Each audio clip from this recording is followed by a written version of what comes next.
Bonjour à tout le monde et bienvenue à cette troisième web rencontre que la Fabrique Emploi et Territoire consacre à l'emploi partagé. Je me présente, je suis Manuel Sour, chargé de projet dans cette association nivernaise qui fait partie du réseau des maisons de l'emploi et de la formation. C'est à ce titre qu'on s'est intéressé à partir de 2019 à peu près au sujet de l'emploi partagé. Et nous avons fait appel à Arnaud Fary et Jean Dalichou qui vont se présenter ensuite pour nous accompagner sur l'élaboration d'un plan d'action pour développer le recours ou la création à des outils tels que les groupements d'employeurs et les GEC. Parmi ces actions, nous en avons une sur le domaine des services à la personne, et la situation sanitaire fait que nous avons fait le choix d'organiser ces web rencontres plutôt que des réunions en présentiel pour informer et partager des réflexions sur le sujet de l'emploi partagé. Voilà. Donc juste quelques petites consignes. Je vous propose de couper vos micros pour éviter les interférences pendant la web rencontre. Il y aura des temps d'échange qui sont prévus pendant cette petite heure que nous allons passer ensemble, mais vous pouvez néanmoins poser vos questions par le chat et puis nous les poserons au fur et à mesure. Donc je vais passer la parole à Jean Dalichou et Arnaud Fary qui vont lancer la web rencontre, et également à Monique ils présenteront Monique de Paris qui est notre témoin experte ce soir. Allez, Arnaud, à toi, tiens, allez. Donc, je me présente, je m'appelle Arnaud Fary, donc je suis fondateur d'un cabinet basé à Montreuil, dans le 93, qui est spécialisé notamment sur les questions de formation, emploi et autour de ces questions-là de mutualisation, parce que j'ai la chance et l'insigne honneur d'avoir succédé à Jean en tant que secrétaire national du réseau des GEC, et d'avoir, en ce qui concerne notre sujet, monté les premiers accords de partenariat avec l'Agence nationale des services à la personne, feu la NSP, autour des premières réflexions, puisqu'à l'époque, il n'y avait pas de GEC service à la personne. Et on a monté les premières réflexions, anticipations, expérimentations sur les GEC service à la personne. Eh bien, moi, c'est Jean Dalichou. Comme Arnaud l'a dit, j'ai été moi également secrétaire général de la Fédération des GEC il y a un temps déjà certain. Et puis, j'ai créé il y a une quinzaine d'années Asparagus, qui est une structure qui présente la particularité de travailler quasiment que dans le secteur des groupements employeurs, que ce soit groupement employeur traditionnel ou GEC. Voilà. Et pour la Nièvre, j'ai eu la chance que le DLA, animé par Paul Parisot, me retiennent pour animer des réunions sur la Fédération des centres sociaux. Et puis, donc, effectivement, avec la Fabrique Emploi et Territoire, nous commençons, je vais dire, la saison 2 de notre partenariat, qui va, dans un premier temps, reposer sur ces 3 web rencontres à venir. Voilà, donc... et donc, les 2 premières web rencontres, c'était plutôt des web rencontres, je dirais, traditionnelles, enfin descendantes. Là, ce qu'on a pour les 3 à venir, on a préféré s'appuyer sur des experts des secteurs qu'on va travailler. Donc, aujourd'hui, nous avons la chance d'avoir Monique de Paris qui va se présenter et qui est effectivement quelqu'un qui, en matière de GEC et de GE, service à la personne, est pour nous une référence. Voilà. Donc, Madame de Paris, si vous voulez vous présenter, et puis après, on attaquera le support proprement dit. Merci pour le qualificatif de référente et d'experte.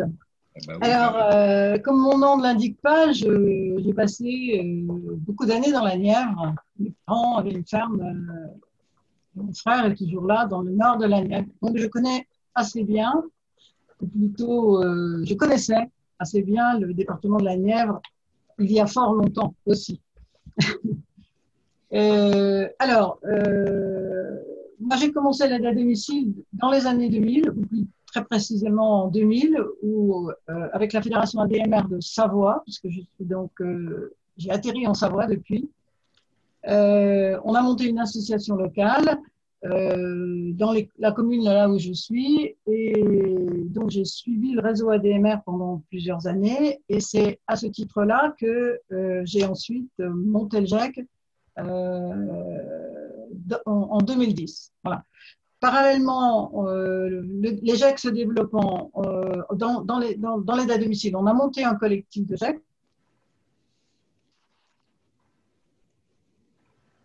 Et ce collectif. Ah, j'ai perdu la. Qu'on ne vous entend plus. Ah. Allô? On croit savoir que Monique voulait dire qu'elle avait beaucoup travaillé avec ses homologues sur ce sujet. Voilà. Donc, elle allait nous faire transmettre non seulement… Voilà, tout va bien. Ah. C'est revenu? Oui, C'est bien, c'est bon. C'est bon. Donc, j'ai aussi parlé du point de vue de DIGEC, parce que j'ai un peu l'histoire des DIGEC dans la tête. Donc, je dirais on souvent, parce que voilà, c'est un peu le. Je connais un peu les GEC aussi dans l'ensemble, puisque j'ai été présidente du comité régional Auvergne-Rhône-Alpes, qui est la région qui a, sauf erreur de ma part, le plus de GEC en France. Donc, là aussi, c'est quelque chose que je connais un petit peu. Et aujourd'hui, je ne suis plus qu'experte, comme disait Jean. En clair, je ne suis plus la présidente du GECADI parce que j'ai terminé mon mandat, c'était prévu dans les statuts. Donc, je ne suis plus au comité régional. Donc, je ne suis plus à la Fédé. Voilà, je suis en vacances, on va dire ça comme ça. Très bien. Merci. Ben, donc, on va y aller. Moi, je n'ai pas, le support sous les yeux. Donc, je ne sais pas si… voilà. Ce n'est pas la bonne page, mais le voilà. Voilà. Voilà. Et donc, donc, voilà. Juste, puisque effectivement, nous avons Monique qui va quand même plutôt être la principale intervenante, rappeler un petit peu le cadre dans lequel les GEC et les GE interviennent en matière de service à la personne, ce qui frappe quand même, c'est la forte attente des pouvoirs publics. Hein, le rapport El Khomri met en avant quand même de façon assez sensible le dispositif. Hein, vous voyez, il y a 4 mesures qui sont déjà fléchées sur… on verra ce que le rapport donnera en termes de loi, mais en tous les cas, déjà quand même un certain nombre de points qui étaient importants. Et effectivement, de rappeler aussi que pourquoi aussi les GEC et les GE sont intéressants pour le grand âge de l'autonomie, c'est les forts besoins de recrutement qu'il y a dans le secteur. Voilà, donc avec cette volonté-là, donc d'un côté, il y a effectivement une volonté assez marquée des pouvoirs publics, et de l'autre, c'est la suite, c'est on dit qu'on est quand même sur un secteur relativement émergent, comme la slide suivante va arriver, voilà, puisque vous le voyez, il y a effectivement cette forte attente, et puis il y a quand même encore aujourd'hui relativement peu de GEC. Là, il y a 9 GEC, ça, ce sont les derniers chiffres de la fédération.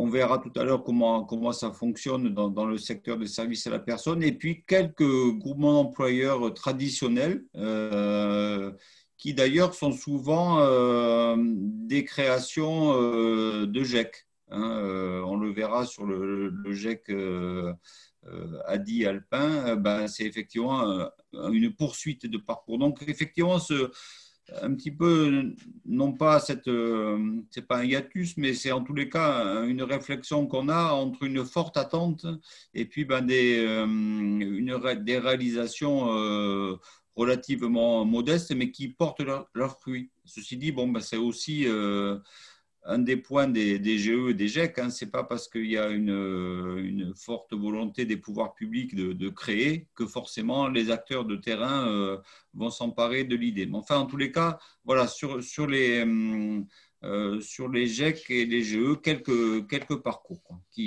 quelques GEC qui fonctionnent. Donc, ce qu'on va faire, on va rentrer directement sur la présentation là, du GEC ADI, pardon, avec effectivement un certain nombre de points qu'on souhaitait évoquer avec Monique. C'est effectivement la genèse, hein, quelle était l'idée de démarrage, hein, comment cette idée vous est venue. Après, échanger sur les adhérents et les salariés, quels sont les apports, les limites. La formation aussi, puisqu'on a tendance à dire, on espère que vous allez le confirmer, on a tendance à dire que un groupement d'employeurs, ça amène la formation à un petit peu bouger, si je puis dire, compte tenu de la force collective que représente un groupement. Et puis, un outil de territoire, où là, Arnaud aussi pourra intervenir, il pourra intervenir ailleurs aussi, mais sur ce point-là, sur aussi des idées de plateforme, quoi. Donc, voilà. Donc, du coup, Monique, par rapport à l'idée de démarrage du GE, qu'est-ce qui vous a amené, vous, à partir sur ce dispositif? Alors, nous, comme la majorité de l'aide à domicile qui se sont constituées, l'initiative, ou plutôt la première réunion, elle a été soit initiée soit par les directs, soit par les maisons de l'emploi. Par exemple, en Savoie, un jour, la directe nous a appelés en disant, mesdames, messieurs, nous, c'est-à-dire 4 structures d'aide à domicile du département qui avions l'habitude de travailler ensemble sur le secteur famille. Donc, elle nous a regroupés, elle nous a dit, mesdames, messieurs, les aides à domicile ne sont pas suffisamment formées. Il serait bon que vous mettiez en place un outil qui permet d'embaucher des personnes qui sont formées. OK. Voilà. Et je dirais que dans les GEC qui sont constitués, c'est souvent comme ça que ça se met en place. Pourquoi ça? C'est une autre question. Mais on me demande de parler de la genèse. Donc, il y a à un moment donné un pilote qui s'appelle les services de l'emploi, enfin la directe ou les maisons de l'emploi. Alors, à partir de là, on a réfléchi et on avait dans notre département quelqu'un qui connaissait les GEC. Donc, on nous a expliqué que ce serait intéressant de faire un GEC. Donc, on s'est penché sur la question, bien évidemment. Et comme partout ailleurs, on a lancé une étude de faisabilité et on a essayé de comprendre en quoi, qu'est-ce qu'il nous fallait pour qu'un GEC soit vraiment un outil de formation pour des adhérents. Voilà. C'était ça notre question. Pourquoi c'était ça notre question? Parce que moi, je suis une ancienne formatrice de plein de choses. La directrice de la DMR à l'époque était une formatrice, enfin avant d'être directrice. Donc nous, le sujet de la formation, c'est notre ADN, je dirais. Donc nous demander de constituer une structure pour faire de la formation, on était prête. Bon, on a compris qu'il n'y en avait pas. Enfin, il n'y avait pas de GEC dans les services d'aide à la personne. Bon, ça, ce n'est pas le genre de choses qui nous inquiètent. On est parti des expériences de terrain. On savait ce qu'on avait mesuré dans nos structures, c'était que pour faire de la bonne formation d'aide à domicile, il fallait qu'elle soit encadrée, c'est-à-dire, pour passer vite, tutorée.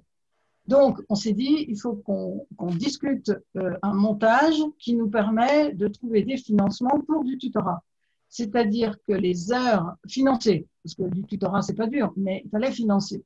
C'est-à-dire qu'il y ait suffisamment d'heures de tutorat à domicile qui soient financées par l'OPCA, puisque c'était l'OPCA à l'époque.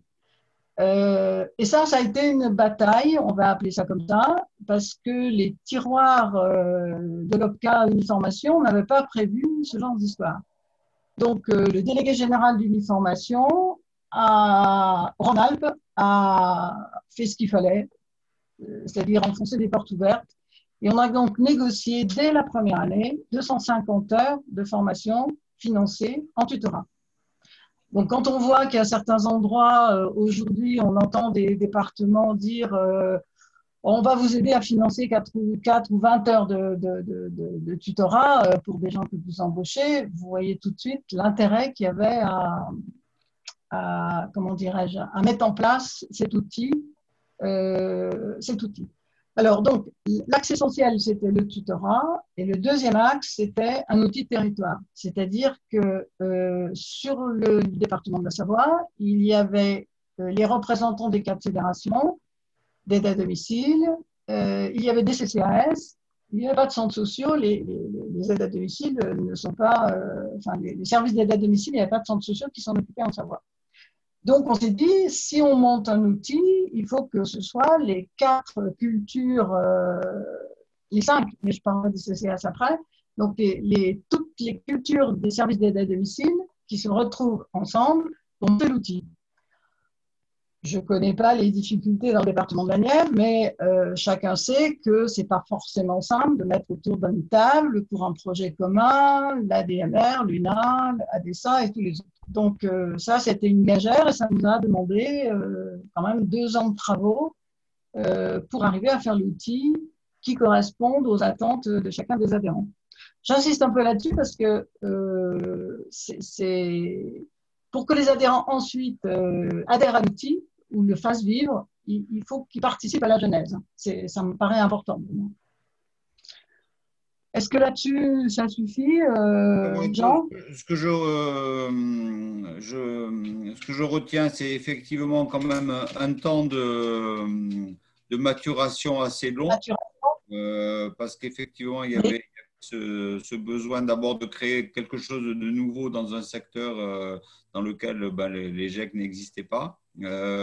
Et puis la clé d'entrée, formation, tutorat et donc outils du territoire. Donc effectivement, là, on est bien sur les fondamentaux. Donc après, l'idée, c'est, vous l'avez évoqué, une fois que le GEC a été créé,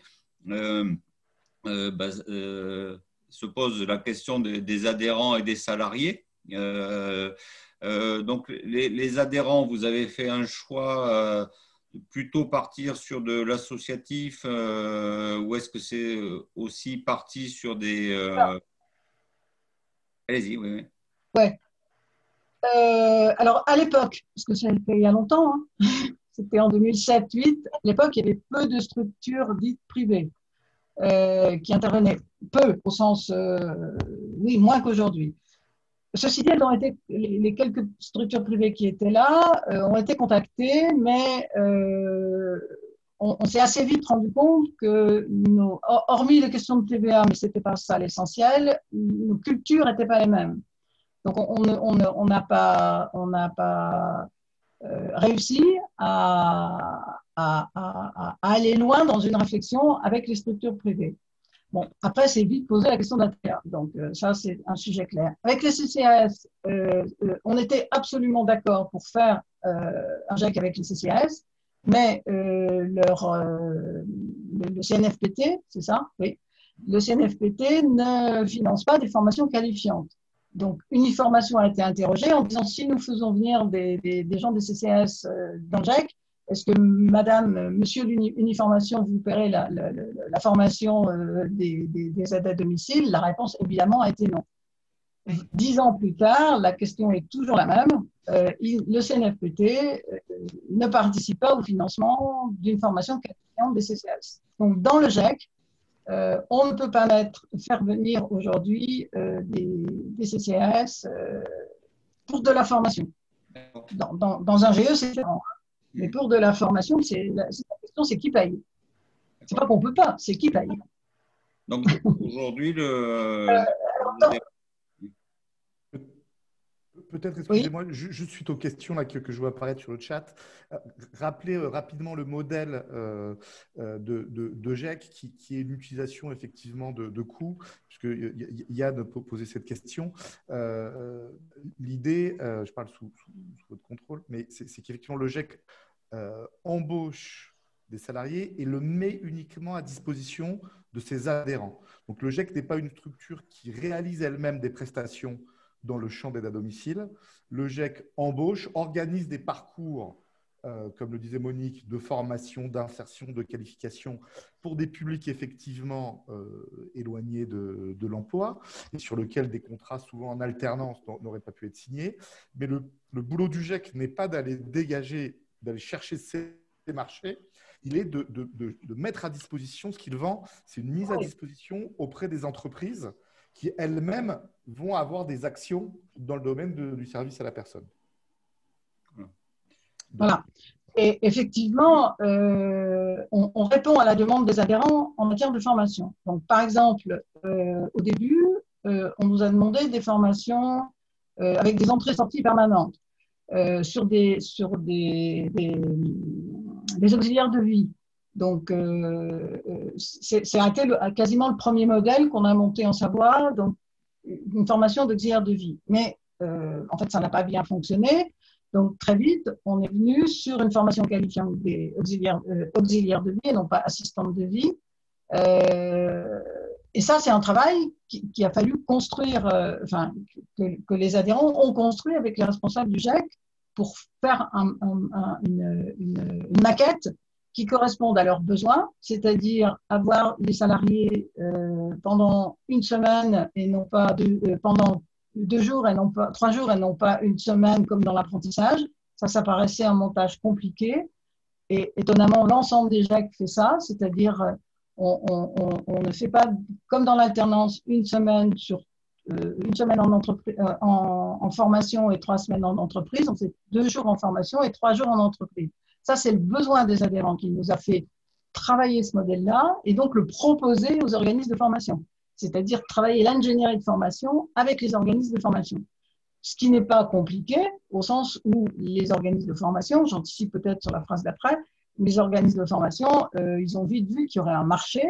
Et dans les organismes de formation, il y a énormément de gens très intelligents, je dirais, et qui ont donc joué le jeu de travailler avec le GEC, le nouveau modèle de formation. Donc, effectivement, ce n'est que de la mise à disposition dans les structures hors période de formation. C'est ça le truc du GEC. Alors, dans les fondamentaux, je dirais pour qu'un GEC marche, il faut, une fois qu'on a décidé de le monter, de mon point de vue, mais du point de vue un peu des DIGEC aujourd'hui, parce qu'il y en a quelques-uns qui ont fait autrement, il faut tout de suite mettre une équipe de permanents à temps plein, correctement payée. Autrement dit, si je connais un GEC qui a détaché un temps partiel d'une personne qui est responsable d'une structure, elle a passé un mi-temps à essayer de monter le GEC. Il y a un tel travail avec les adhérents, avec les partenaires de l'emploi, avec les salariés, que la clé du succès, c'est d'avoir une équipe de permanents, une petite, hein, pas besoin d'être 50, une petite équipe de permanents missionnée à ce travail. Ça, c'est essentiel dans le montage. Et vous l'avez eu d'entrée, quoi. Ah, nous, on l'a montré d'entrée. Alors, moi, je suis quelqu'un de très convaincu là-dessus, donc c'est vraiment l'idée que j'ai fait passer dès le début. Et puis, on avait des partenaires sur place qui nous ont aidés en clair, c'est l'UDAF qui a supporté la salariée pendant 2 ans. À d'autres endroits, il y a eu des structures support qui ont aidé justement pour monter ensuite en puissance. D'accord. Donc, sur la partie adhérents, quels ont été les retours assez rapides des adhérents par rapport à ce mode de fonctionnement un petit peu nouveau? Est-ce qu'il y avait un sentiment un petit peu d'être dépossédé des salariés? Enfin, il y a une grande inquiétude des adhérents. c'est-à-dire ce ne sont pas nos salariés, on les aura pas tout le temps. Bon, ça c'est le grand truc, parce que les gens ne connaissent pas le principe de l'alternance d'une manière générale, hein. Enfin le principe du groupement d'employeurs, pardon, qui met à disposition. Donc, d'où l'importance d'être acteur dès le début, puisque tout le montage va se faire en décortiquant tous ces points-là. Donc, plus on met les adhérents autour de la table au début, plus c'est facile de mettre en place le mode de fonctionnement. Donc, bon, ça demande, nous, ça nous a mis, on a mis 2 ans à le mettre en route, et puis pendant 2 ans, chaque fois qu'on arrive, enfin, pendant les 2 premières années, il faut sans arrêt caler, recaler, rediscuter le mode de fonctionnement avec les adhérents, puisque, oui, ben, comment dire, oui, elle va être en vacances, ben oui, c'est vrai, elle va être en vacances, donc, oui, il y a un problème de RH, comment dirais-je, il y a un problème à régler, donc d'autorité. Donc, ce n'est pas la structure d'accueil qui va régler le problème toute seule, c'est l'employeur. Donc, quelle est la place de l'employeur? Qui est l'employeur? Ça, c'est un mode de fonctionnement qu'il faut absolument travailler, non seulement au début, parce que certes, on l'écrit au début, mais une fois qu'on est dans le problème, il faut encore réexpliquer de manière que les règles puissent intervenir, par exemple, sur un avertissement. Si on n'est pas au courant, on ne peut pas faire un avertissement. Donc, ce sont des problèmes comment dirais-je, ce sont des problèmes, oui, des modes de fonctionnement qui, par définition, sont compliqués, puisqu'il y a le GEC qui est l'employeur, il y a la direction de la structure, il y a le ou la responsable du secteur, il y a la tutrice, pour peu qu'il y ait plusieurs responsables, pour peu qu'il y ait aussi une responsable planning, voilà. Ensuite, il y a la tutrice, la fonction majeure, enfin une des fonctions majeures, la tutrice, qui est donc une salariée de la structure d'accueil, qui n'a pas autorité sur la salariée du GEC, mais qui est quand même l'interface chaque fois qu'elle intervient à domicile. Donc, du coup, ça fait beaucoup de personnes qui, à un moment donné, sont autour du salarié. Et donc, tous ces fonctionnements-là doivent être clarifiés. Et le responsable du bon fonctionnement, c'est le directeur du GEC. Parce que pour les donc, personnes...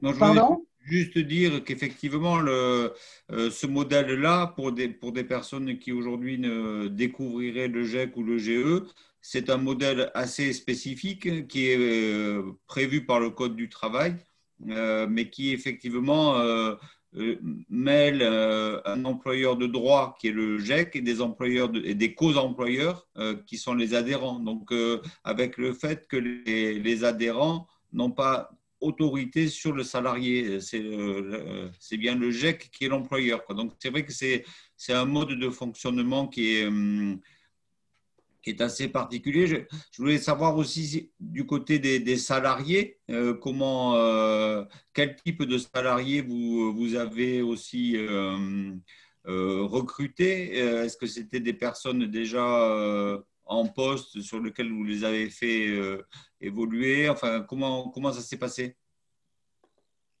Alors, ça, c'est un peu la règle qu'on a posée au départ et que je crois l'ensemble des GEC de l'aide à domicile ont posée. On ne va pas chercher les salariés dans les structures d'aide à domicile. On pourrait les mettre 15 jours en chômage et on les récupère au GEC. Donc ça, non, on laisse les salariés dans les structures d'aide à domicile. Ça ne veut pas dire qu'il n'y en ait pas une ou deux qui fassent ce schéma-là. Donc, la mission du GEC, et c'est la mission qu'on s'est donnée, c'est d'aller chercher les salariés qui sont au chômage. Donc, c'est le I de l'insertion. La grande question, c'est jusqu'où on va dans l'insertion. Dès lors qu'on est à domicile, on a vite mesuré que des personnes très éloignées de l'emploi, alors je vais prendre l'exemple d'une école de la deuxième chance qui est notre voisine en Savoie, et en Savoie, beaucoup de personnes de l'école de la deuxième chance ont des problématiques psychiatriques. Donc, on n'arrive pas à avoir des salariés qui viennent de l'école de la deuxième chance. Parce que comment être autonome à domicile, voilà. Donc, c'est avec les adhérents, avec les services de l'emploi, bien poser la limite jusqu'où on peut aller chercher des personnes très éloignées de l'emploi parce qu'on est à domicile. Je ne dis pas que c'est plus simple quand on est dans un atelier de peinture ou dans le BTP ou dans l'industrie, mais on est dans un atelier. Voilà. Tandis que là, on est à domicile avec des personnes fragiles. Donc, on ne peut pas mettre des personnes trop fragiles. Donc, le I de l'insertion dans le secteur de l'aide à domicile, c'est des personnes éloignées de l'emploi. Alors, on va les chercher auprès des services de l'emploi, d'où l'importance d'avoir une personne salariée du GIEC dédiée pour tricoter des relations de confiance avec les pôles emploi. Alors, on peut tricoter et mettre en place des relations de confiance avec le pôle emploi, je dirais la direction du pôle emploi du département. Ça, c'est pas si compliqué puisque c'est la mission du pôle emploi de présenter des salariés. Par contre, il faut aussi aller élaborer des partenariats avec les pôles emploi locaux. Sachant que dans les pôles emploi locaux, il y a un turnover de personnes, donc il faut toujours recommencer à tisser des liens avec les pôles emploi. Ça, c'est la clé, la base, le gros du travail, et ça se complique en disant, le gros du travail du permanent du GIEC, c'est aussi le recrutement, il faut donc aller les chercher. Et là, aujourd'hui, moi, j'ai fait le point hier avec la directrice du GIEC qui a dit, c'est de plus en plus compliqué. Dans les GIEC, on le sait depuis des années, mais là, ça se complique avec la situation. Le sourcing GIEC devient de plus en plus compliqué, c'est ça? Le sourcing GIEC de l'aide à domicile, parce que je ne me permettrai pas de parler des autres, est de plus en plus compliqué, oui. Alors, il y a le bassin d'emploi qui joue. Nous, ici, on est tout près de la Suisse, par exemple. Mais c'est pas que ça, c'est la valorisation du métier qui n'est pas correcte, pour le dire très clairement. Donc, on peut les attirer des salariés en formation GIEC. Nous, on fait tous quasiment une formation à temps plein. Donc, pendant toute la formation, qui peut être de 1 an à 18 mois, les salariés sont à temps plein. On est obligé, par contre, d'avoir un discours de vérité, c'est-à-dire qu'à l'issue de la formation, quand le salarié va quitter le GIEC pour repartir chez l'adhérent, celui chez qui il est allé ou chez un autre, il n'est pas certain que l'adhérent va lui proposer un contrat à temps plein. Donc ça, c'est un vrai sujet. Le temps partiel est un vrai sujet pour attirer et garder les personnes. Alors, le sourcing, c'est le boulot du coordinateur du GIEC, c'est d'avoir sa méthode, d'avoir ses partenaires, tous les partenaires de l'emploi, toutes les personnes avec lesquelles il va pouvoir faire du recrutement. Il faut tisser des liens pour que, à un moment donné, quand un service de l'emploi a un salarié qui pourrait être intéressé, il y ait un réflexe aussi de Pôle emploi, par exemple, mais pas que Pôle emploi, d'appeler le GIEC pour lui dire « Tiens, j'ai des candidats qui pourraient vous convenir ». À l'inverse, quand c'est le moment d'ouvrir une session, il faut que les partenariats avec les Pôles emploi et tous les services soient au point de manière à ce qu'on puisse mettre en place toute la procédure de recrutement suffisamment tôt pour être prêt au moment où la session s'ouvre. Donc ça, c'est le boulot délicat au sens pertinent et intéressant du GIEC. C'est principalement le Pôle emploi, le principal… Alors, c'est essentiel. Cap emploi, oui.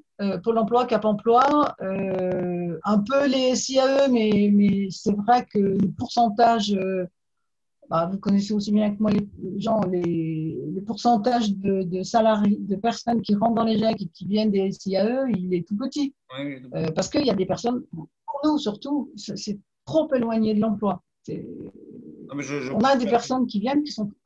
Je posais la question parce qu'effectivement, le sourcing devenant de plus en plus complexe, on peut aussi imaginer des parcours SIAE, GIEC, et dans certains secteurs, ça marche. Alors peut-être qu'effectivement, dans le secteur de l'aide à domicile, vous avez un autre regard, je ne sais pas. Moi, j'ai été responsable d'une structure d'insertion, donc c'est quelque chose qui m'intéressait.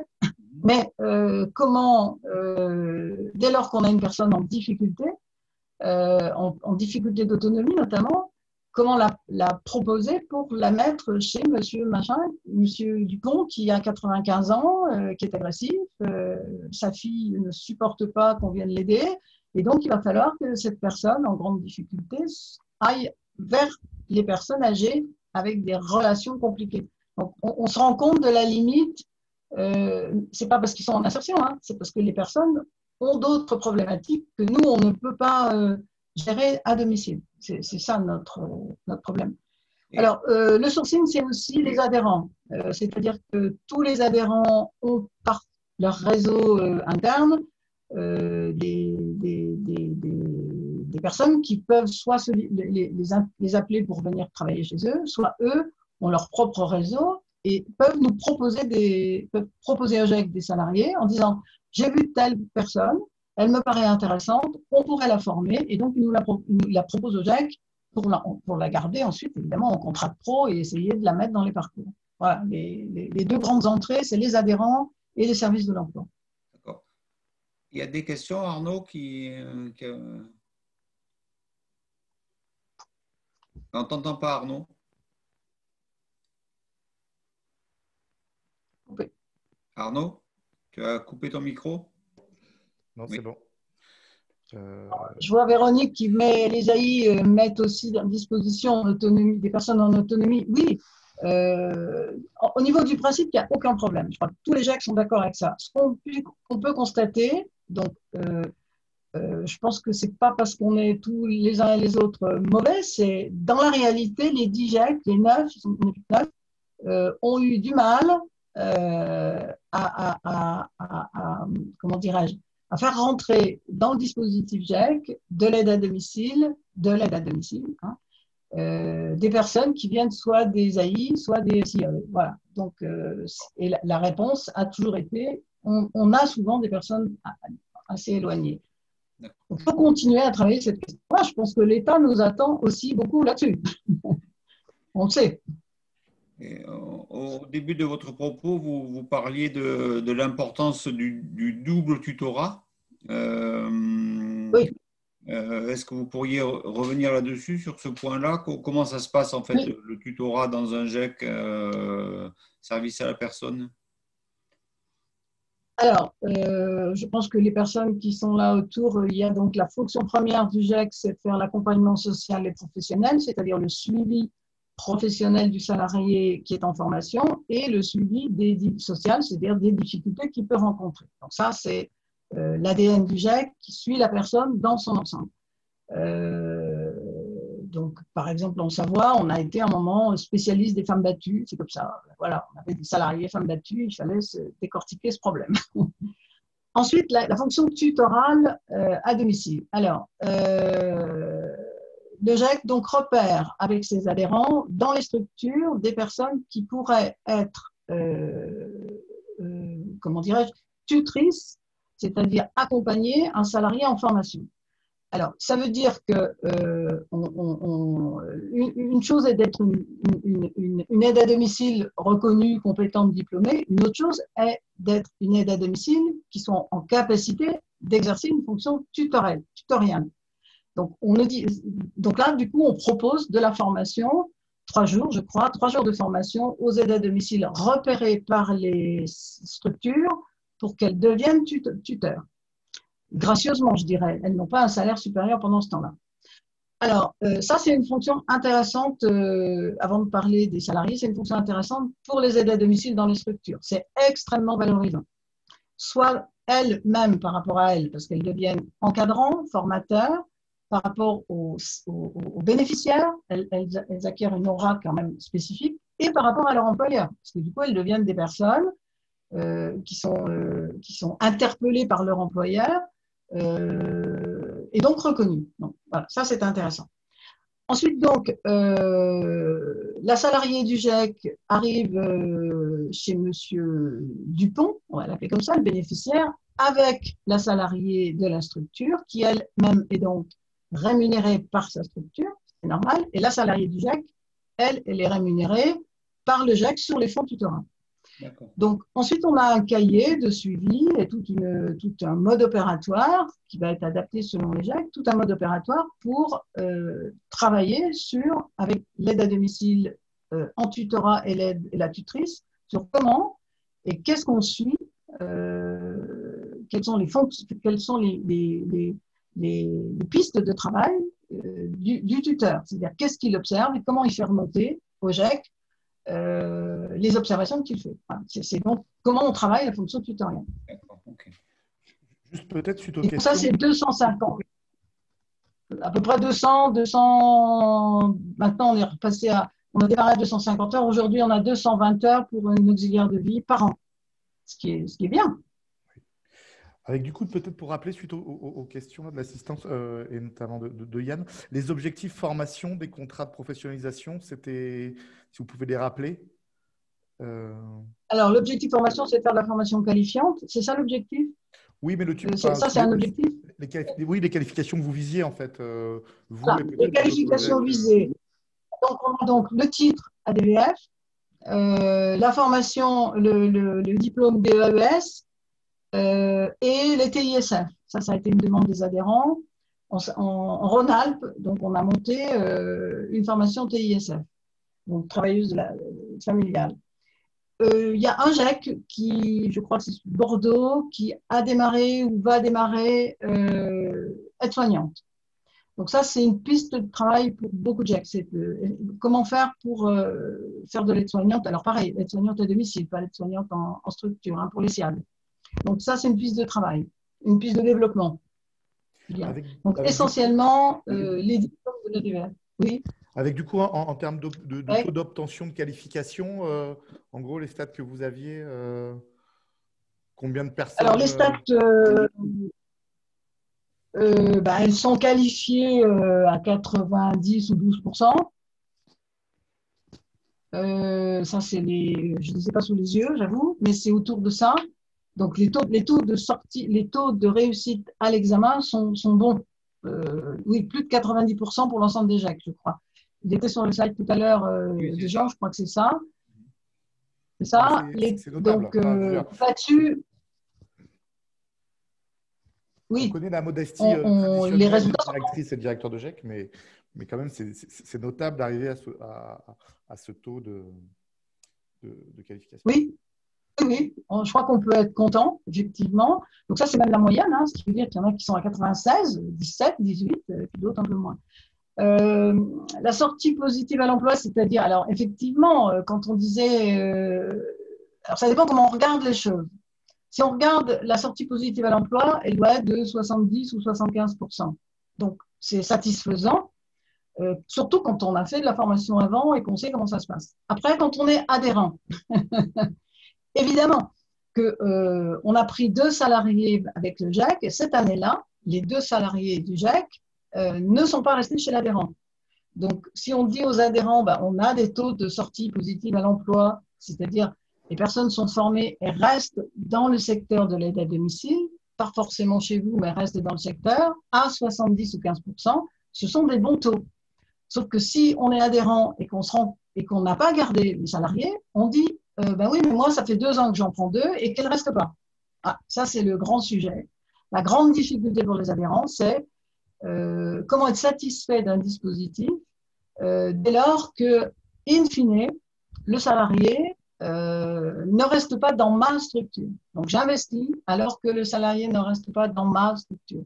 Même si, du point de vue statistique, je crois que c'est plus de 50%, entre 50 et 60% des salariés du GEC qui restent chez l'adhérent. Ce qui est un bon taux d'un point de vue général, mais si on est concerné, ça ne devient plus un bon taux.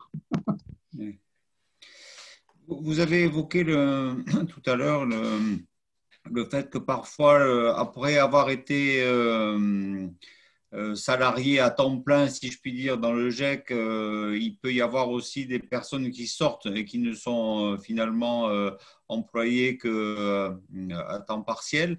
Est-ce que la possibilité de mettre en place des groupements d'employeurs qui, là, ont la vocation à conserver les salariés de façon pleine et entière. Est-ce que c'est une piste qu'on trouve aujourd'hui dans les groupements, enfin dans les GEC? Est-ce qu'on peut avoir des GEC qui mettent en place des GE et notamment sur ce qu'on peut lire de temps en temps sur des équipes volantes. Alors, je vais d'abord répondre à la question de la difficulté pour les salariés de se retrouver à temps partiel. Ce qu'on peut mesurer, ce qu'on a observé plutôt, c'est que les adhérents qui avaient peur, qui ont très peur au début d'embaucher à temps plein, enfin, de signer des contrats en sachant qu'ils sont à temps plein, finalement, voient que c'est possible d'augmenter les contrats de travail par rapport à leur moyenne, par exemple. Donc, moi, ce que j'ai observé en Savoie, c'est qu'on a un glissement. Alors, la loi aussi oblige à 24 heures, mais quand même, il y a un glissement, c'est-à-dire de plus en plus, il y a une tendance quand même à augmenter les niveaux de contrats chez les adhérents par rapport à il y a 15 ans. Bon, mais il en existe encore. Alors après, la question du comment résoudre donc le temps partagé des aides à domicile. Alors, au niveau du principe, il n'y a pas de problème. On est tous d'accord là-dessus. Après, c'est la vraie vie. Il y a un GEC. Le GEC ça, jamais rien. C'est pas celui-là que vous citiez, Monique? Tout à l'heure, pour les soignantes. Oui, c'est ça. C'est ça. C'est le GEC. C'est ça. Alors, donc, concernant la mutualisation des aides à domicile, donc il y a un GEC qui a tenté, qui a fait une première expérience de GE sur des équipes volantes. Aujourd'hui, c'est-à-dire la directrice du GEC l'a appelé, et donc c'est pour ça que c'est l'info d'aujourd'hui, ils arrêtent l'équipe volante et ils vont plutôt revenir à des fonctions support. Autrement dit, il est assez compliqué dans les observations qui ont été faites, de rester sur le principe de du partage, de la mutualisation d'un salarié pour plusieurs. Pourquoi?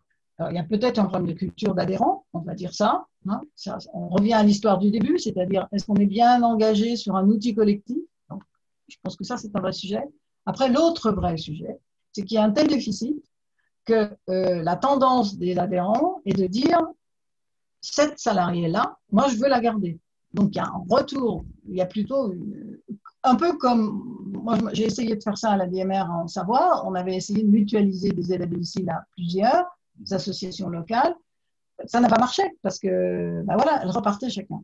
Donc l'équipe volante du GEC dont je parlais n'a pas fonctionné. Alors nous, donc le GEC a dit, depuis des années, depuis longtemps, les adhérents nous disent il faut, s'il vous plaît, mettez en place une structure, mettez en place un dispositif qui permet d'avoir des aides à domicile qu'on se partage, et notamment pour les remplacements. Alors moi, j'ai freiné longtemps, la directrice aussi, parce qu'on connaissait la difficulté de cette histoire-là. À force de freiner, la directe aussi nous a demandé, donc quand même, on a mis le sujet à l'étude. On a dit, bon, maintenant, il faut qu'on s'occupe de ce sujet-là. Donc, en 2017, on a fait travailler les adhérents du GEC sur pensez-vous qu'il y a lieu de mutualiser des emplois? Et si oui, lesquels? Dans leur grande majorité, les adhérents ont demandé à ce qu'il y ait des équipes volantes par territoire, par petit territoire, pour ne pas passer d'un bout du département à l'autre, par définition. Donc ça, c'était la principale demande. La deuxième demande a été sur des fonctions du support, type psychothérapeute, gérontologue, pas gérontologue, je ne sais plus quoi. Bon, bref, des fonctions support. Pourquoi pas des fonctions responsables de secteur? Mais ça, c'est complètement à la marge. Donc, on a dit, bon, OK, puisque c'est ça, s'il y a une demande, on va mettre en route une étude de faisabilité. On a mis une étude de faisabilité en place. Qui a démarré, donc on est maintenant sur, le GEC a dit, s'est développé sur 6 départements, donc de l'Ain jusqu'à l'Ardèche, par la partie est de la région, donc 6 départements qui au départ ont participé à l'étude de faisabilité, et quand on a mis les personnes autour des tables, finalement, on s'est retrouvé avec 2 départements. Donc l'étude de faisabilité a validé le fait qu'il y avait un besoin, et a conclu qu'il y avait 2 départements, c'est-à-dire des adhérents de 2 départements qui étaient prêts à se lancer dans l'expérimentation. dont acte. Donc, on a derrière mis en place avec le département, je veux dire avec l'argent, les aides du département et les aides de des directs, on a mis en place, donc, on a essayé de mettre en œuvre, de rentrer dans le concret, comment on monte les équipes volantes. D'urgence. Donc, au départ, c'était ça. On a de l'urgence, on ne sait pas comment répondre aux urgences du lundi matin, du mardi matin, ainsi de suite. Donc, en fait, on est arrivé, et là, on a des adhérents qui se connaissent bien, qui ont des habitudes de travailler ensemble. Donc, on est arrivé à la conclusion que ce n'est sans doute pas, le GE ne pourra pas répondre aux besoins d'extrême urgence de lundi matin. On a soulevé qu'on pourrait monter un GE pour répondre à des besoins généraux de remplacement. Par exemple, on sait à l'avance qu'on va avoir 5 personnes qui vont partir en formation. Donc, on va demander au GE, pour les périodes de formation, je vais acheter au GE, mettons, 3 semaines pendant 3 semaines pendant lesquelles je vais remplacer mes salariés qui sont en formation. Donc ça, c'est la chose anticipée. Ensuite, on sait qu'on a des tensions d'embauche, par exemple. Alors, il y a plusieurs types d'exemples qui sont variés selon les adhérents. Par exemple, la première semaine de septembre, parce que c'est leur rentrée des classes. Donc, il y a beaucoup de salariés qui demandent des congés. Donc, on a, moi, adhérent, j'ai un goulot d'étranglement en septembre. Donc, je vais acheter au GE, par exemple, des heures de remplacement. Ainsi de suite, ainsi de suite. Donc, on a décortiqué différents types de remplacements et on a gardé un petit volume, je ne l'ai plus en tête, mais un petit volume d'urgence. Le raisonnement, ensuite, il s'est fait par petit territoire. Donc, il y a 4 associations par département, ça fait donc 8 associations sur 2 départements différents, avec un diamètre de déplacement, je peux me tromper, mais c'est en gros 30 km ou 1 heure, pas plus. Sinon, on rentre dans les problèmes de coûts et tout ça. Donc, voilà, pour monter ce GE qui va démarrer là, alors, qui devrait démarrer, je vous dirai pourquoi après, il y a eu un tricotage extrêmement complexe, pertinent et dans le détail par les adhérents. Pourquoi? Parce qu'à la fin, quand la direction du GEC va dire la salariée numéro 1 va aller chez l'adhérent, celui-là et non pas chez l'autre, il faut qu'il y ait un accord de tout le monde. Il faut que les règles du jeu soient connues par tout le monde et qu'on n'ait pas l'impression qu'on privilégie l'un plutôt que l'autre. Donc, toutes les règles ont été posées. Aujourd'hui, donc c'est le GEC qui embauche. Le principe, c'est qu'on embauche les salariés au niveau du GEC et pendant qu'on met en route, on monte le GE. La question est, et la réponse est, la question et l'inquiétude des adhérents était, est-ce que vous allez pouvoir recruter des aides à domicile formées, disponibles? On a mis des carottes aussi, hein. On a mis une rémunération supérieure aux aides à domicile volantes, par définition, puisqu'elles vont quand même être obligées de s'adapter. Voilà. Donc la question est, est-ce qu'on va pouvoir recruter? Donc nous avons dit, bien évidemment, que nous allons pouvoir recruter. Sauf que la directrice du GEC m'a dit, je n'ai pas un candidat. D'accord. Là. Aujourd'hui, la tension est telle sur les services d'aide à domicile, avec le Covid en plus, le Covid complique l'affaire. Nous n'avons pas aujourd'hui, il n'y a pas aujourd'hui un candidat. Alors, il y a des candidats, mais c'est des primo-candidats, c'est-à-dire des candidats qui ne sont pas formés. Non, il nous faut des candidats formés, un peu expérimentés. On avait mis 10 ans, mais s'il faut mettre 5 ans, on mettra 5 ans, c'est pas grave. Donc, elle est en train de retravailler le sourcing, parce que la question, c'est celle-là. Alors, surtout nous, on est dans des zones en tension d'emploi, hein, donc c'est compliqué.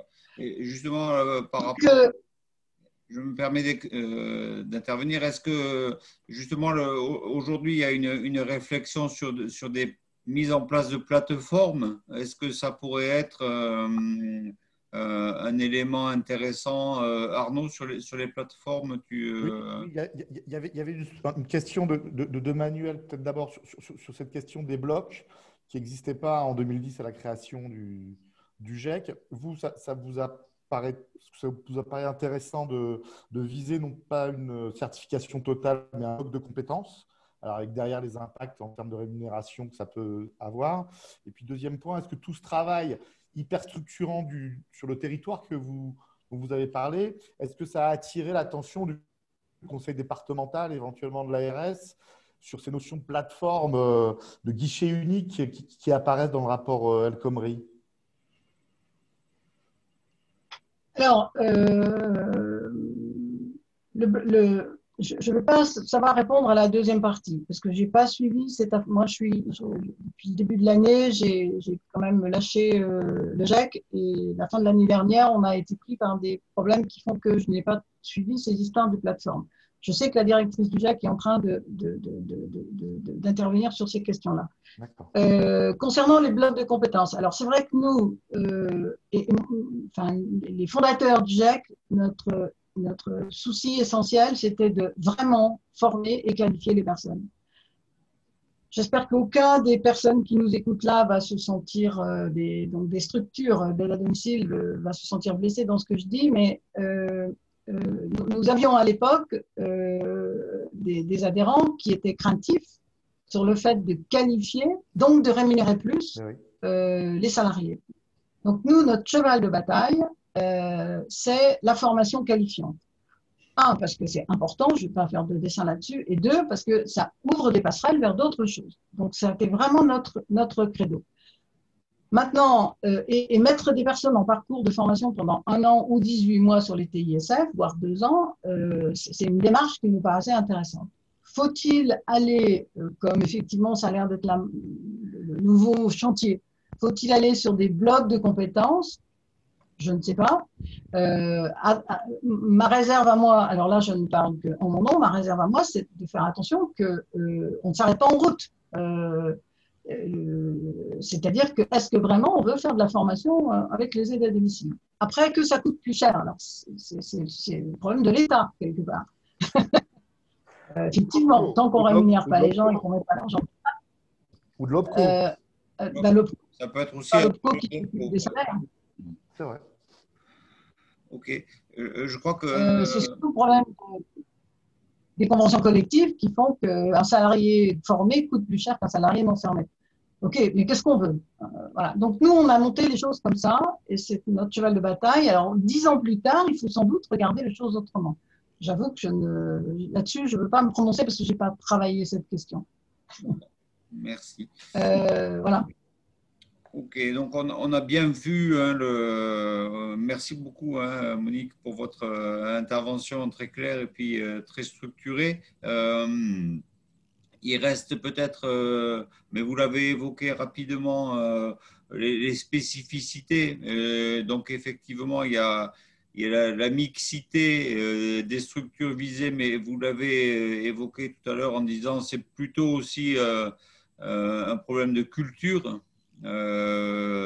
commune, partagée, donc qui fait qu'effectivement aujourd'hui on est plutôt sur soit des GE ou des GEC associations, parfois avec CCAS, mais en tous les cas, la difficulté liée aussi à la TVA fait qu'on ne peut pas avoir un seul groupement d'employeurs qui mutualiserait des besoins d'associations, d'entreprises privées et de CCAS. Hein. Donc voilà, on est sur ce problème-là de contamination fiscale, hein, c'est le terme que entre nous employons, à savoir que dès lors qu'une seule structure dans un GE ou dans un GEC est assujettie à la TVA, ça entraîne l'assujettissement du GE à la TVA.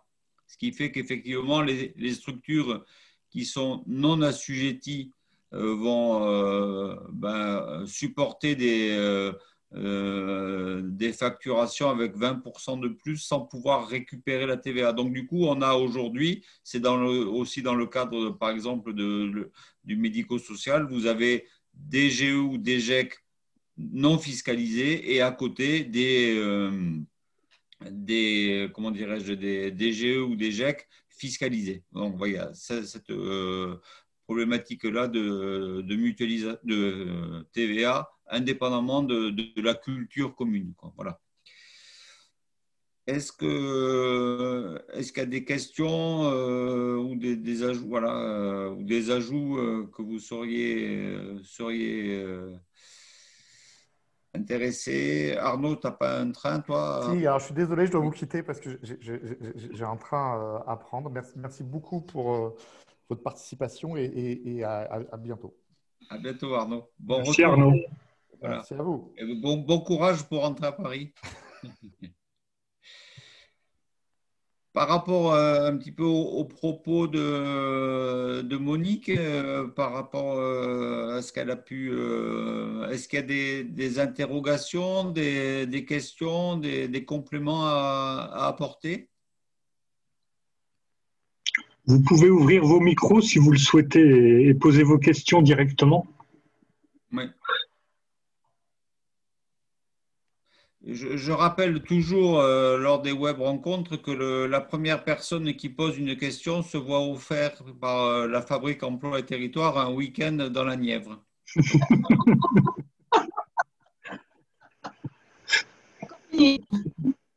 Ah, est-ce que ça a un effet, Jean? Eh ben, moi, je ne vois pas les questions. Non, apparemment, non. On a encore un petit travail à faire sur l'attractivité du département. Eh ouais. Bonjour Yann, je ne sais pas Alors, si moi, vous pouvez faire une remarque Oui. ou un échange. Oui. Merci déjà pour votre retour. En fait, je suis très intéressé, très curieux des modèles de groupement d'entreprises, justement cette logique de mutualisation, parce qu'aujourd'hui, donc, je lance une structure d'insertion, un chantier d'insertion, où j'ai réussi, bref, à mettre en place un modèle d'alternance où des entreprises associatives et privées se sont associées. C'est-à-dire clairement, je les ai engagées financièrement à accueillir des personnes 2 jours par semaine pour les amener à une montée en compétences que ma structure porte, c'est-à-dire que c'est nous qui venons avec les contenus de formation. Et avec ce risque que vous évoquez, c'est-à-dire qu'à la fin, une fois que la personne entre en école d'aide-soignant, donc là c'est pour le métier, le diplôme d'aide-soignant, le risque c'est que l'établissement peut-être perde la personne. Donc on réfléchit également en parallèle à comment fidéliser la personne. Dans tous les cas, ce que je trouve intéressant dans le GEIQ, et c'est ça finalement qui moi m'intéresse, c'est savoir si je peux être à un moment donné amené à arriver à mutualiser, en tout cas à intégrer différents acteurs publics, associatifs, privés, pour participer au financement d'une structure commune. Donc là, me concernant, c'est un chantier d'insertion. Je trouve qu'il a un certain nombre d'avantages, notamment sur la durée d'accompagnement qui est assez variable et qui permet pour le coup de monter en compétence et de former des gens avec des difficultés personnelles qui peuvent être plus ou moins grandes et qui en plus de toute façon est faite pour accompagner socialement. Donc voilà, donc ma remarque, enfin, en tout cas mon retour d'expérience, en même temps une remarque et une interrogation, si vous aviez déjà été amené à réfléchir à ce type d'adaptation ou de fonctionnement pour un GEIQ ou pas du tout. J'ai pas. Nous, Allez-y, oui, Monique. Oui. nous, non, on n'a pas travaillé cette évolution. Ce que je sais, c'est qu'il y a, c'est plutôt dans les autres secteurs, on connaît un certain nombre de GEC qui travaillent soit avec les chantiers d'insertion, notamment dans le BTP, je crois, me souvenir qu'il y a beaucoup de GEC qui travaillent en chantier d'insertion ou avec les écoles de la deuxième chance. Donc, il y a des travaux, des liens, on va plutôt dire ça comme ça, des liens selon certains territoires qui se font bien avec ces structures-là. Nous, dans notre secteur, on les connaît, les partenaires, mais c'est vrai que dans la vraie vie, fait que ça ne fonctionne pas. Donc, il faut qu'on travaille sur le comment, le pourquoi. On l'a déjà élaboré, mais voilà, ça va être l'équipe suivante qui va travailler cette question-là. Voilà, je n'ai pas de réponse par rapport à ça. Mais...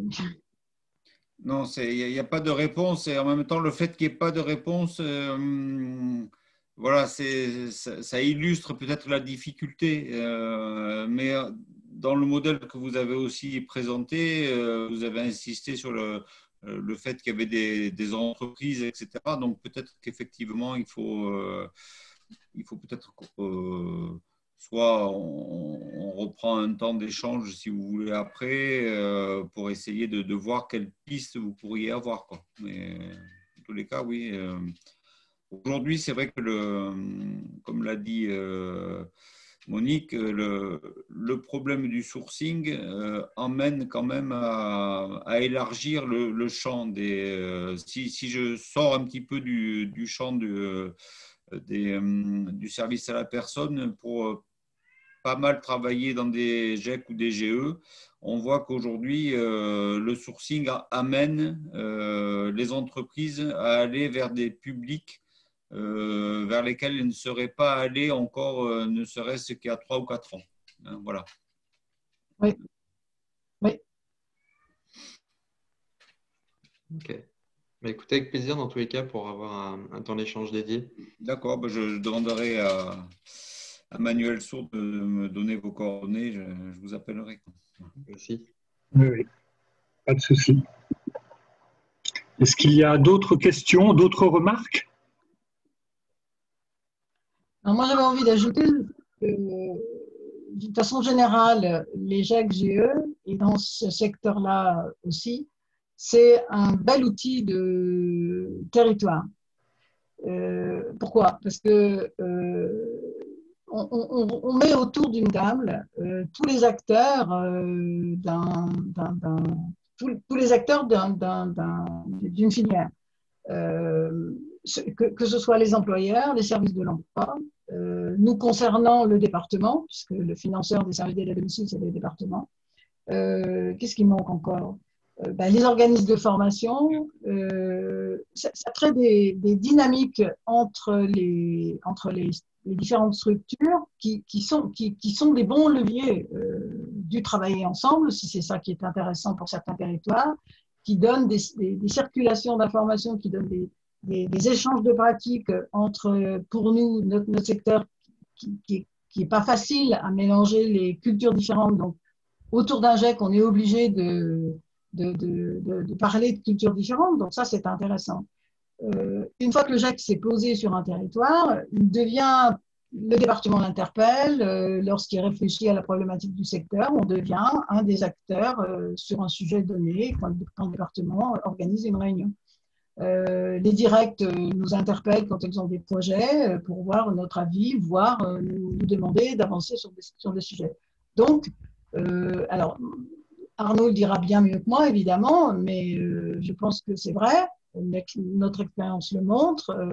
Les GEC-GE, et particulièrement les GEC, puisque c'est ceux que je connais le mieux, dès lors qu'ils fonctionnent, dès lors qu'ils travaillent avec l'esprit qui doit être le leur, sont des leviers, des outils de territoire. C'est quand même important à souligner, on ne l'a pas dit tout à l'heure, mais ça me paraît essentiel.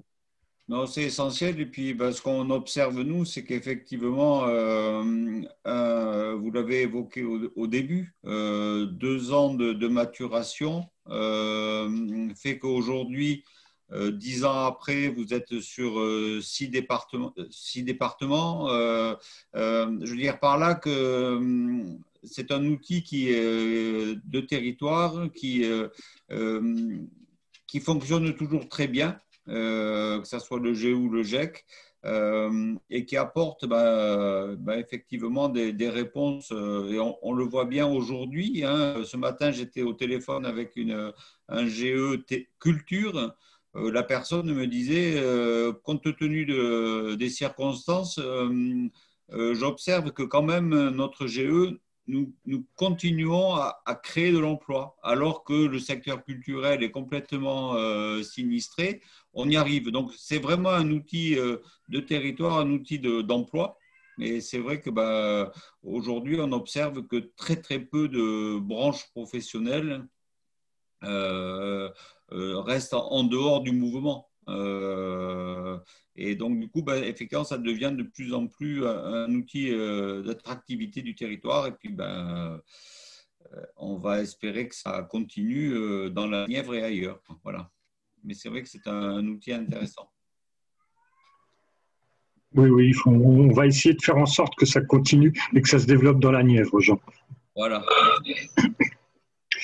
S'il n'y a pas d'autres questions ou d'autres remarques ou d'autres interventions, je vous propose qu'on mette fin à cette web rencontre, juste en vous précisant que j'enverrai le lien toutes les personnes qui étaient inscrites pour revoir cette rencontre. Et puis aussi pour vous annoncer les deux suivantes. La prochaine qui concernera les micro-groupements d'employeurs aura lieu, toujours animée par les excellents Jean et Arnaud, mardi prochain, donc mardi 29 septembre à 17h.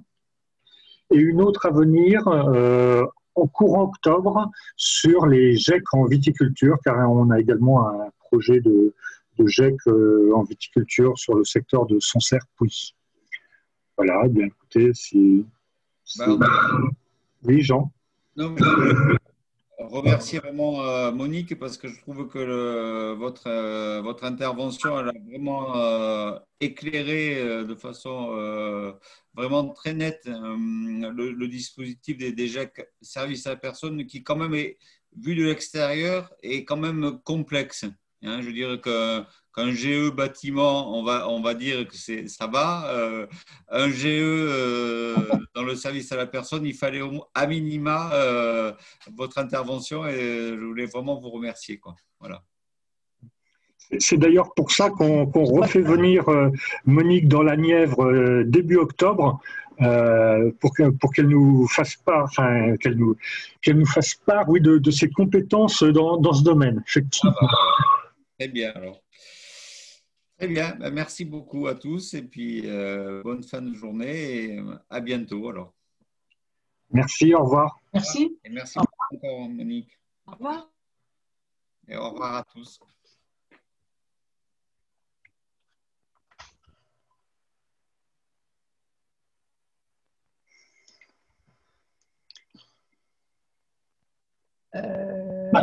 Emmanuel, on peut parler 1 minute, on a le temps là de parler de la journée du 8.